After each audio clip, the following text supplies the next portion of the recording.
So my most anticipated talk at XOXO Fest this past summer was by Dan Olson.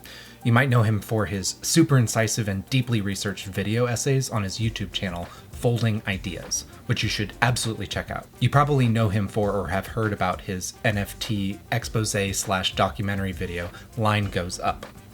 Anyway, I made sure to sit right in the front row, and he took a picture from the stage, and I asked him if I could borrow it for this video, and he said yes. Thank you, Dan, for the use of your photo. Just looking around, the room was packed with people who just live and breathe the digital world. Creators, artists, builders, thinkers.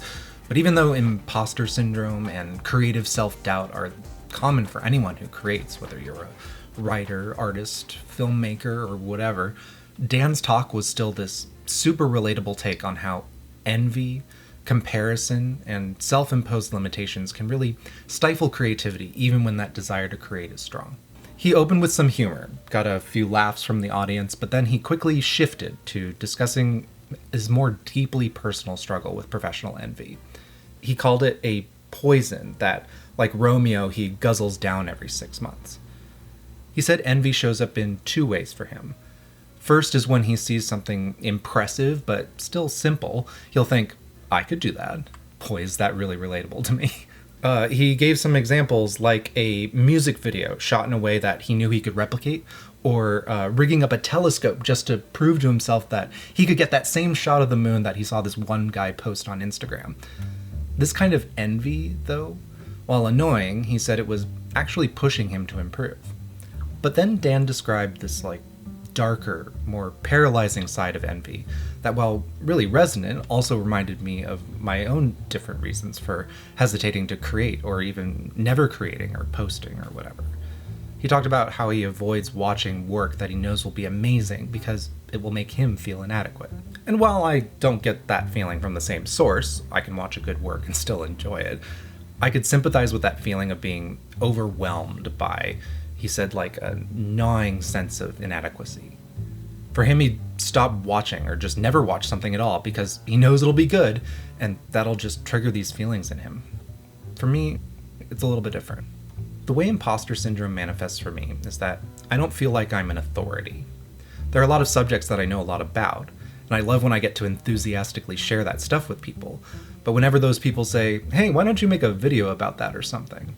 I usually do a quick Google or YouTube search to see who else has already spoken on the matter, and I immediately feel like I don't have anything more to contribute, and other people have more authority than I do. Or worse, what more can yet another privileged, college-educated, cis white man with glasses and a beard offer to any conversation that isn't co-opting or degrading the voices of those who deserve to be heard more than mine? I often find myself just frozen by this belief that if someone else is already doing something as well as I could or better, then what's the point in even trying at all? What really struck me about Dan's talk, actually, was how he framed these struggles. He didn't just brush them off as flaws to fix, he acknowledged that they're a part of what drives him.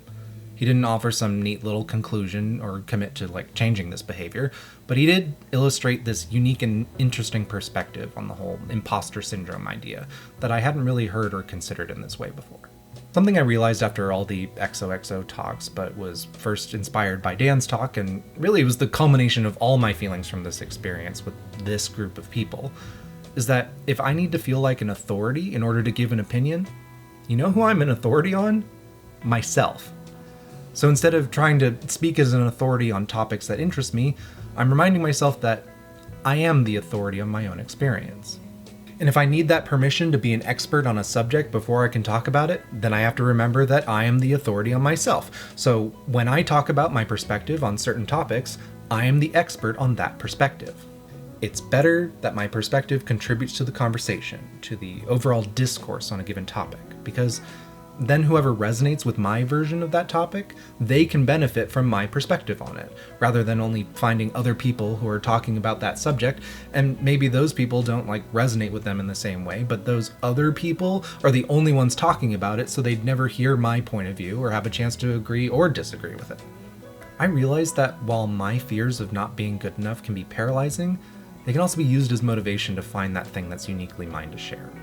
XOXO reminded me that these feelings aren't just obstacles, they're also the fuel that pushes people to keep going, to keep creating even when it's hard. So here I am, doing the thing in my own way because you know what? I can do that. I can do this.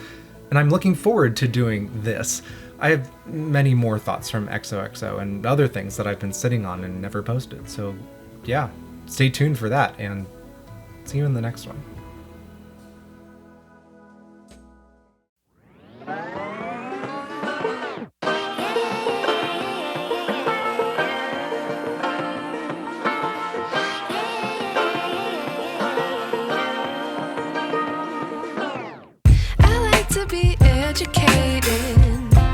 But I'm so frustrated.